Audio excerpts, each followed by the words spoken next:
দর্শন শিক্ষা পরিবারের তরফ থেকে, ম্যামের তরফ থেকে প্রত্যেক বৃহস্পতিবারের মতো এই বৃহস্পতিবারও আসতে পেরেছি প্রভুর কৃপায়। সব শুরু করবার আগে সকলকে বলবো রাম ও নারায়ণ রাম। সকলে নিশ্চয়ই ভীষণ ভালো আছো, পজিটিভ আছো, দর্শন শিক্ষা পরিবারের সঙ্গে আছো, প্রকৃতির সঙ্গে আছো, প্রভুর সঙ্গে আছো, নিজেদের বিবেকের সুরের সঙ্গে আছো। আজকে তোমাদেরকে যেটা পাঠ করে শোনাই আমি, তার আগে আমি নিজেও একটুখানি পড়ি, বোঝার চেষ্টা করি যে প্রভু সেই সময় কোন উক্তি, কোন কথা, যতটুকু এই মন এই বুদ্ধি বোঝে, সেটা প্রভু কি বোঝাতে চেয়েছেন আমাদেরকে। তো আজকেও ঠিক তোমাদের সঙ্গে এইভাবে কথা বলবো। মানে এটা শুরু করবার আগেই আমি একটু নিজেই পড়ছিলাম, তো আজকে পড়তে পড়তে দেখলাম গত বৃহস্পতিবারের যে দৃষ্টান্ত দিয়ে শেষ করেছিলাম, যে বলেছিলাম যে পরের দিনকে দৃষ্টান্ত মানে উদাহরণটা দিয়ে বলবো, তো আজকে এখানে কিছু যারা আমরা কাল্পনিক কথা বলি, তো সেরকম কিছু যেগুলো কখনো কি ঘটতে পারে, এরকম একটা প্রশ্নের রেশ রেখে দেয় আমাদের এই বাস্তব জীবনের বুদ্ধি দ্বারা, বিবেচনা দ্বারা। আমরা যারা একটু কাটাছেঁড়া করতে ভালোবাসি, সেই রকম কিছু কি বলবো, সোলেদের জন্য, সেই রকম কিছু আত্মাদের জন্য, এবং তারা যে যে দেহতে আছে তাদের জন্য। কিন্তু কিন্তু এরকম আমরা বহুজন আছি যারা ওই ঘটনাটাকে, মানে ওটা তো কোনো গল্প কথা নয়, ঘটনাটা ঘটেছে, আমরা উদাহরণ তখনই দিই যে কোনো বিষয়ের, নয় সেটা আগে থেকে আমাদের কাছে জানা থাকে, নয়তো আমরা কোনো না কোনো সূত্র মারফত সেটা জানতে পারি। তো যখনই কোনো একটা কিছুর উদাহরণ দেওয়া হয়, দৃষ্টান্ত দেওয়া হয়, তার মানে ঘটনাটি পূর্বে ঘটে গেছে, সেই জন্যই আমরা জানতে পারি। তো এটা কিন্তু কোনো ওই কল্পনা নয়, এটা কোনো রকম অবাস্তবিক কিছু নয়, মানে অবাস্তবিক ঘটনা নয়। ঘটনাটা ঘটেছিল বলেই সেই কারণে এই মেসেঞ্জার বইটিতে লেখা হয়েছিল, এবং প্রভু সেটা নিজে মুখে বলেছিলেন, সকলকে জানিয়েছিলেন। তো আজকে সেরকমই একটি ঘটনার কথা তোমরা শুনতে পারবে। এবং প্রত্যেকবারের মতো যেখানে শেষ করি সেইটা আরেকবার বলে নিয়ে তারপর থেকে শেষ করেছিলাম, তার পরিচয় প্রকাশিত হবেই, তিনি যে সবসময় বিরাট শক্তির আধিকারিক। জ্ঞানের দিক থেকে, শক্তির দিক থেকে, উত্তরদাতার দিক থেকে, সর্বদিক থেকেই তিনি বিরাট। কার কথা বলা হচ্ছে? জন্মসিদ্ধ মহানের। সবাই তাকে উপলব্ধি করতে পারবে একটি দৃষ্টান্তের সাহায্যে। জন্মসিদ্ধ মহানের বক্তব্য অতি সুন্দরভাবে, অতি সুস্পষ্টভাবে বুঝিয়ে দেওয়া হয়েছে। সেই দৃষ্টান্তটাই তোমাদের সঙ্গে আজকে ভাগ করে নেব। শুরু করলাম। গঙ্গার সামনের সিঁড়ির ওপর একটি কুষ্ঠ রোগগ্রস্ত লোক বসেছিল। সেই সময় অনেক লোক গঙ্গায় স্নান করতে আসতো এবং স্নান করে চলে যেত। সে স্নানার্থীদের দেখে সবাইকে বলছে, আমাকে একটু স্নান করিয়ে দাও, কিন্তু কেউ তাকে স্পর্শ করা দূরে থাক, তার কথাটুকুও শুনছে না মন দিয়ে। তখন সন্ধ্যা ঘনিয়ে আসছে। এমন সময় একটি লোক এসেছে গঙ্গার সেই ঘাটে স্নান করতে। সে দেখে একটি কুষ্ঠরোগী স্নানের ঘাটে বসে আছে এবং তাকে একটু স্নান করিয়ে দেবার জন্য সবাইকে অনুনয় করছে, কিন্তু তার কথায় কেউ কর্ণপাত করছে না। আমি এখানে থামলাম। আমাদের প্রত্যেকের মধ্যেই ঠিক সেই রকম কুষ্ঠরোগীর মতো আমাদের বিবেক, আমি এখানে কুষ্ঠরোগীর সঙ্গে বিবেকের তুলনা এই কারণে করলাম, কারণ বিবেকের কোনো রোগ নয়, বিবেক স্বয়ং নিজেই একটি এমন সত্তা, এমন একটি আশ্চর্যতম সুন্দরতম সুর, যদি সে তোমাকে ক্রমশ ডাকতে থাকে, তুমি যদি সত্যি সেই সুরে মগ্ন থাকো বা হতে মগ্ন হবার পথে হাঁটতে থাকো, তুমি তার ডাকে সাড়া না দিয়ে বা তোমরা তার ডাকে সাড়া না দিয়ে থাকতে পারবে না। তাহলে বিবেকের সঙ্গে কুষ্ঠরোগীর একটা সাংঘাতিক মিল। কুষ্ঠরোগী কিন্তু সকলকে ডেকেছে, যারা যারা সেই স্নানের ঘাটেতে ছিল সকলকে বলেছে, একটু আমাকে স্নান করিয়ে দাও না গো। বিবেকও কিন্তু আমাদের সকলের মধ্যে আছে, যারা যারা এই মুহূর্তে এই পৃথিবী লোকে আছে, এই গ্রহটাতে অবস্থান করছে, অনন্ত কোটি মনুষ্য দেহে মনে বুদ্ধির সংস্পর্শে সে আছে,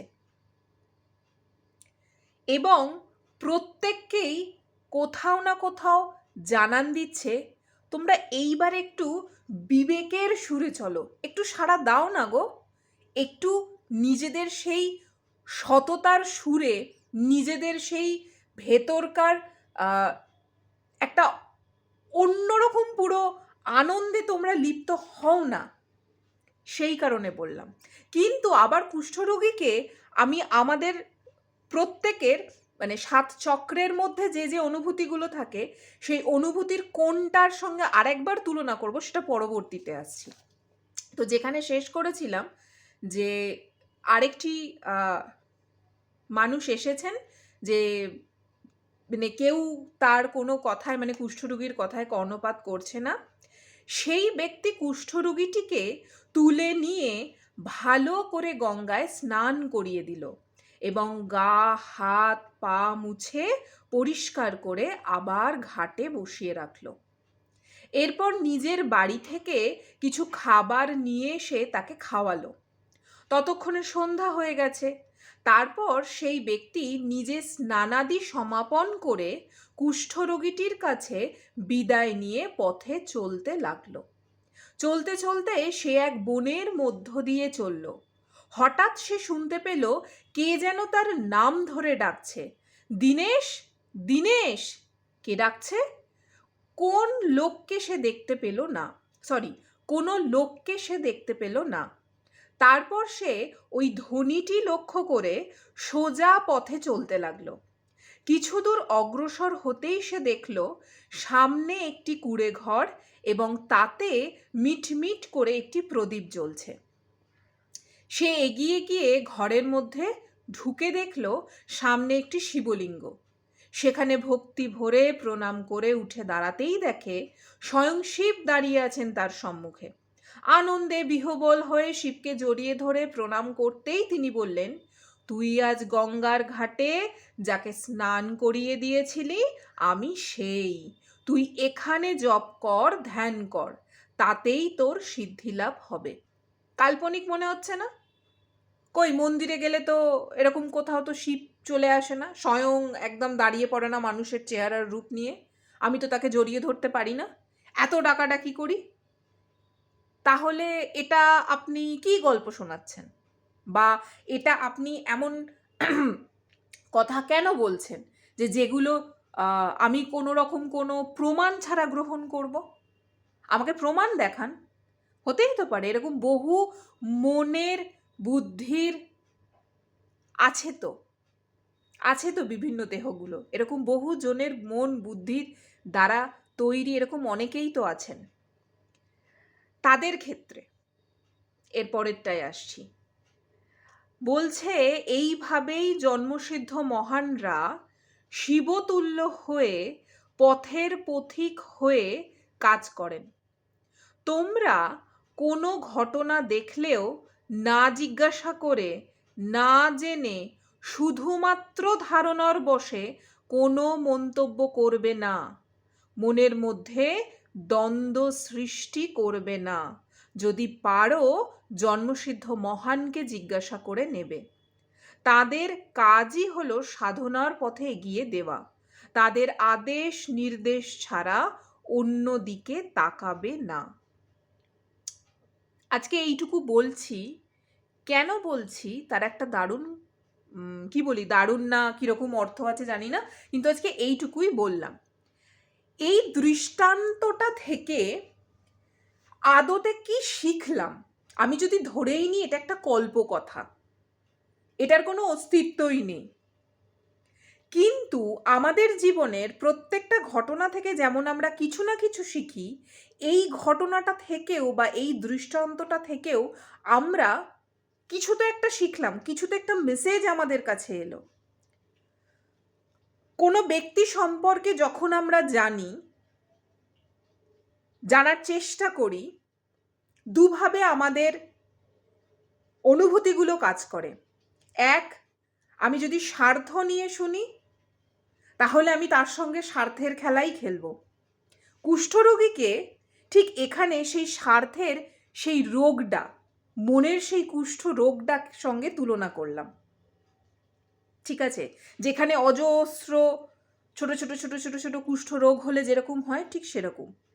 কিন্তু আমি যদি সত্যিকারের সেই সৎ অনুভূতি নিয়ে যদি কারুর কোনো রকম কোনো কথা শুনি, কারুর জীবনের কোনো অধ্যায়টুকু জানি, এবং কোনো রকম সেখানে আমার কোনো স্বার্থ থাকবে না, তাহলে কিন্তু আমি সেই দীনেশ লোকটির সঙ্গে নিজেকে তুলনা করতে পারবো, যে ওই সুন্দর করে ভেতরের সেই সকল তামসিক সত্তাগুলোকে আস্তে আস্তে আস্তে আস্তে বর্জন করে শুধুই বিবেকের সুরে চলবে। আমরা যারা স্বার্থ নিয়ে কারুর সঙ্গে মিশি, সেখান থেকে আমাদের দারুণ দারুণ ঘটনা ঘটে। আমরা খুব বেশি হলে 1 মাস 2 মাস একজনকে ভালো করে দেখছি, জানছি, কিন্তু আমি জানি এর সঙ্গে আমার একটা স্বার্থ আছে, এর সঙ্গে আমার শুধুমাত্র এইটুকু সময়ের জন্য বা এইটুকু ক্ষণিকের জন্যই মেশা। যখনই দেখবো আমার স্বার্থে ঘা লেগে গেছে, আমি কিন্তু তখনই তাকে সেই জায়গা থেকে বর্জন করে ফেলবো। কিন্তু যদি আমি সত্যিকারের সেই অনুভূতি দিয়ে কাউকে গ্রহণ করি, কাউকে গ্রহণ করা মানে কি, তার সম্বন্ধে জানা, যেটা আমি উদাহরণ দিয়ে বোঝাচ্ছিলাম, বা তার এমন কোনো সত্তাকে গ্রহণ করা যে যেখানে শুধুমাত্র আমার ভালোবাসাটুকুই থাকবে, বা যেখানে শুধুমাত্র আমার সম্মানটুকুই থাকবে, সেক্ষেত্রে কিন্তু আমার মধ্যে কোনো ওই তামসিক সত্তাগুলো থাকবে না। আসলে আমরা না প্রচণ্ড লোভী। আমাদের মধ্যে তামসিক গুণের যে 6টা সত্তা কাজ করে, মানে তামসিক গুণের যে 6টা সত্তা কাজ করে, তার মধ্যে লোভটা সাংঘাতিক রূপে কাজ করে। সেটা কীরকম? যশের লোভ, মানের লোভ। আমি না এইখানে আছি আজকে, আমার এই মুহূর্তে স্ট্যাটাসটা এই রকম পর্যায়ে, কাকে দেখাচ্ছি, কাকে বোঝাচ্ছি, কাকে শোনাচ্ছি? সত্য ক্ষণিকের। একটা সময়ের পর যাকে আমি আমার সেই মান যশের অস্তিত্বটা দেখাবো, যার সঙ্গে আমার বা যাদের সঙ্গে আমার ইগো খেলা চলবে, যাদের সঙ্গে আমার তুচ্ছ তাচ্ছিল্যের কি বলবো, অনুভূতির রেশ চলবে, তারা তো কেউই চিরদিনের নয়, তারা তো কেউই আমার সঙ্গে চিরদিন থাকবে না। এবং আমিও কোনোভাবে আজকে যেখানে আছি আগামীতে আমি সেখানে থাকবো কিনা তার কিন্তু কোনো গ্যারেন্টি নেই, জীবনটারই তো গ্যারেন্টি নেই, কখন দেহ থেকে চলে যাব তারই তো কোনো গ্যারেন্টি নেই। তাহলে কুষ্ঠরোগীর সঙ্গে যদি নিজেদের সেই সকল তামসিক সত্তাগুলোকে বিচার করি, আমি কুষ্ঠরোগীর উদাহরণটা দিয়ে আগে একরকম বললাম, এখন একরকমভাবে বলছি, আমি যদি সেই রোগগুলোকে ভেতর থেকে চেঁচে খুঁচে বার করে দিতে পারি, তাহলে কি দীনেশ যেরকম স্বয়ং শিবের দেখা পেল, আমরা কি আমাদের বিবেকের সুরের স্বয়ং দেখাটা পাবো না? আমার প্রশ্নটা সেখানেই। আজকে আমি এই উদাহরণটা থেকে, প্রভুর মুখনিসৃত বাণীতে এই দৃষ্টান্তটা থেকে আমি এটাকে যদি কল্প কথা হিসেবে ধরে নিই, গল্প কথা হিসেবে ধরে নিই, আরে কিছু তো শিখলাম। প্রতিটা মুহূর্তেই তো কিছু না কিছু আমরা শিখছি। আজকে তুমি যাকে দেখে তোমার মনে হচ্ছে ওরে বাবা এ আমার ভীষণ আপন, আমি কত কথাই না তাকে বললাম, আমি কত কথাই না তাকে জানালাম, পরবর্তীকালে সেই কিন্তু তোমার পেছনে ছুরিটা দিচ্ছে, কারণ তার সেখানে স্বার্থ আছে, সে স্বার্থ নিয়ে মিশেছে, সে স্বার্থ নিয়ে মিশেছে। আর যেখানে কোনো স্বার্থের কোনো রেশ নেই, এইরকম তামসিক গুণের কোনো কিছুর প্রাধান্য নেই, যেখানে শুধুই বিবেকের সুর আছে, যেখানে শুধুই সততার সুর আছে, সেখানে কিন্তু ওই তুমি দীনেশ রূপী তোমার সেই বিবেকের সুর বা দীনেশের মতো তুমি যদি নিজেকে দীনেশ ভেবে নাও এবং ওই শিবের কথা যদি ধরা হয়, তাহলে স্বয়ং শিব মানে তোমার সেই বিবেকের সুরটা তুমি কিন্তু খুঁজে পাবে। তুমি কোনটাকে গ্রহণ করছো? আজকে উদাহরণটা না ঠিক এই কারণের জন্য। আর একটা দারুণ উদাহরণের কথা মনে পড়ছে, সেটা হচ্ছে মানে এটা একদমই প্রভুর কথা নয়, এটা একদমই প্রভুর কথা নয়, অলরেডি তো আমি বলেছি তোমাদের, ওটা শেষ হয়ে গেছে। আমি একটা অন্যরকম একটা উদাহরণ দিয়ে বলছি, যে আমরা যখন কাউকে চা দিই বা নিজে যখন চা নিই বা কফি খাই, আমরা যে কাপটার মধ্যে খাই, কোনো কারণবশত সেটা একটু উবুছুবু হয়ে গেছে, ঠিক আছে, এবার নিয়ে আসতে গেলে বা কোনোভাবে বা ইচ্ছাকৃত করে যদি তোমাকে কেউ ধাক্কা দেয়, তোমার তো চাটা পড়ে যাবে। জীবনও কিন্তু আমাদের ওই ইচ্ছাকৃতভাবে একটা ধাক্কা দেয়। তুমি যদি মানে তোমার মধ্যে যে গুণের রেশটা বেশি, তুমি যদি সত্যিকারের একটি সৎ মানসিকতার মানুষ হও, খুব ভালো মনের মানুষ হও, যেহেতু এখানে বাস্তব সমাজের কথা হচ্ছে, তোমার মধ্যে একটু বেশি ভালো মানুষের ব্যাপার রয়েছে, একটু সততাটা বেশি রয়েছে, তোমার মধ্যে থেকে কিন্তু জীবন যখন তোমায় ধাক্কা দেবে, তোমার মধ্যে থেকে সেইগুলোই বেরিয়ে আসবে। মানে তুমি যদি নিজেকে ওই কাপটা ভেবে নাও, আর তোমার এই মন বুদ্ধির যে সম্মিলিত যে রূপটা এই দেহের মধ্যে, সেখানে যদি তোমার কফি বা চাটাকে যদি বিবেকের সুরের সেই সত্তাটাকে যদি আমি একটু বেশি করে ধরে নিই, তোমার মধ্যে যদি সেই সততার প্রবণতাটা বেশি থাকে, তোমার কিন্তু সেটাই বেরিয়ে আসবে, সেটাই উপুচুপু হয়ে পড়ে যাবে, এবং সেটা তোমার কর্মের যে কোনো দিকে, যে কোনো কথায়, যে কোনো শব্দে সেটা তুমি বুঝতে পারবে। আবার অপরভাবে যদি তোমার মধ্যে অমানসিকতাটা বেশি থাকে, যদি তোমার মধ্যে পঙ্কিলতা ভাব বেশি থাকে, মানে এই শব্দগুলো কি সুন্দরভাবে প্রয়োগ করছি, আমি শুধু একটা জিনিসই ভাবছি যে এই শব্দগুলোও তো অভিধানে কারুর না কারুর দ্বারা, কোনো মন বুদ্ধির দ্বারা তো প্রয়োগ হয়েছে, তবে না এই শব্দগুলোর পরিচিতি আমাদের বুদ্ধিতে, আমাদের মনেতে এসেছে, এবং গড়ে ওঠাটা আমাদের এমনভাবে হয়েছে যে আমরা খুব বেশিভাবে ওই নেগেটিভ এনার্জিটা, নাবাচক অনুভূতিগুলোকে বেশিভাবে গ্রহণ করি। তো যে কাপটার মধ্যে সেইটা বেশি থাকবে, মানে তামসিক গুণের প্রাধান্যটা যে দেহের মধ্যে বেশি থাকবে, তার মধ্যে দিয়ে সেই রকমই চা বা কফিটা পড়ে যাবে, উপচে উঠবে। জীবন যখন ধাক্কা দেয় না, তখন তোমার আসল রূপটা বেরিয়ে আসে যে কোনো পরিস্থিতিতে। তুমি যদি ভেতর ভেতর কাউকে মনে করো যে মানে ভেতর ভেতর কাউকে প্রচণ্ড খারাপ কথা বলছো, আমি গালাগালি শব্দটাই ব্যবহার করলাম, সেটাই তুমি দিচ্ছ, সেটাও কিন্তু বেরিয়ে আসতে বাধ্য। আবার তোমার মধ্যে যদি সেই সততা থাকে, তোমার মধ্যে যদি সেই সুরের প্রবণতা থাকে, তোমার মধ্যে থেকে কিন্তু সেটাই বেরোবে। তো আজকে এইটুকুই আজকে বলার ছিল। এই উদাহরণ, এই দৃষ্টান্তটা আজকে তোমাদেরকে শোনালাম, পড়লাম। আগামী বৃহস্পতিবার আবার কখন আসবো, কিভাবে আসবো, আদৌ আসবো কিনা জানি না, যদি এই দেহে থাকি, যদি এখনো পর্যন্ত কর্মের যাত্রার রেস থেকে থাকে, তাহলে তোমাদের সঙ্গে আবার দেখা হবে। তবে এক্ষেত্রেও মেসেঞ্জারের কি খেলা থাকতে পারে? মেসেঞ্জার কিন্তু তোমার এই সততার রেসটাকে তামসিক গুণের মধ্যে নিয়ে যাওয়ার আপ্রাণ চেষ্টা করবে। তোমার যেটা তুমি কখনো কোনোদিন করনি, হঠাৎ করে তুমি সেইটার প্রতি একটু বেশি আকর্ষিত ভাব অনুভব করবে। সবটাই কিন্তু মেসেঞ্জারের খেলা। বিবেকের সুরে থাকলে তুমি কিন্তু সেই ডাকটা বুঝতে পারবে যে না, এটা বোধহয় সঠিক হচ্ছে না আমার সঙ্গে। তো নেক্সট ভিডিওতে তোমাদের সঙ্গে দেখা হচ্ছে। সকলে ভীষণ ভালো থাকো, পজিটিভ থাকো, দর্শন শিক্ষা পরিবারের সঙ্গে থাকো, প্রভুর সঙ্গে থাকো, নিজের বিবেকের সুরের সঙ্গে থাকো, সর্বোপরি নিজের সঙ্গে থাকো এবং সকলে বলো রাম নারায়ণ রাম, রাম নারায়ণ রাম, রাম নারায়ণ রাম।